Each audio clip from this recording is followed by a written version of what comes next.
Secepat apa manusia bisa bergerak? Secepat pelari nomor satu dunia? Atau malah bisa jauh lebih cepat dengan bantuan pesawat luar angkasa? Tapi mau secepat apapun manusia bisa bergerak, nyatanya kita nggak akan pernah bisa mengalahkan yang satu ini, sang pelari tercepat di alam semesta, cahaya. Pertanyaannya, kenapa begitu?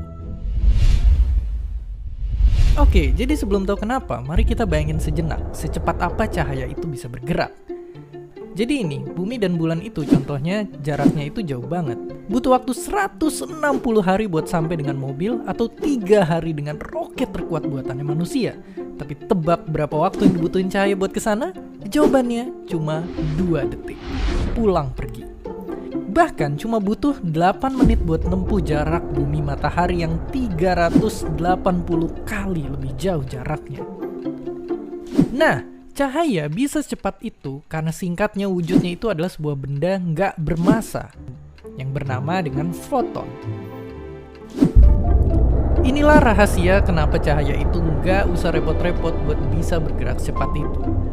Dan nggak kayak cahaya dan beberapa benda teoritis lainnya, benda-benda lain di dunia ini sayangnya memiliki massa. Sehingga kalau mau bergerak secepat cahaya, mereka akan butuhin energi yang tak berhingga besarnya alias nggak mungkin. Oke, tapi terjadinya kalau suatu hari kita bisa nemuin teknologi yang bikin kita bisa bergerak hampir secepat cahaya. Apa yang akan terjadi? Singkatnya, menurut teori cetusan sang ilmuwan terkemuka Albert Einstein, waktu akan jauh-jauh melambat bagi kita, atau bahasa kerennya dilatasi waktu. Bayangkan kalau kita bisa berpergian dengan mendekati kecepatan cahaya ke bintang terdekat ini. Kita hanya akan butuh waktu yang begitu singkat dibandingin waktu yang dialamin sama orang bumi selama 4 tahun. Dan bukan cuma waktu yang melambat, panjang kita juga akan memendek dan masa yang kita miliki juga akan memberat ke arah tak terhingga. Sungguh tak terbayangkan. Makanya kecepatan cahaya itu emang aneh dan memusingkan, tapi fakta mengejutkannya ternyata sebenarnya ada juga yang bisa menang di perlombaan lari lawan cahaya. Gimana bisa begitu? Nah, jadi untuk menang di lomba cepet-cepetan lawan cahaya, kuncinya itu ternyata ada di kondisi jalurnya. Alias, kecepatan puncak dari cahaya itu berlaku ketika di ruang hampa, dan beda untuk di medium lain. Bahkan contohnya di medium air, cahaya itu masih kalah cepat sama objek bernama aneh ini.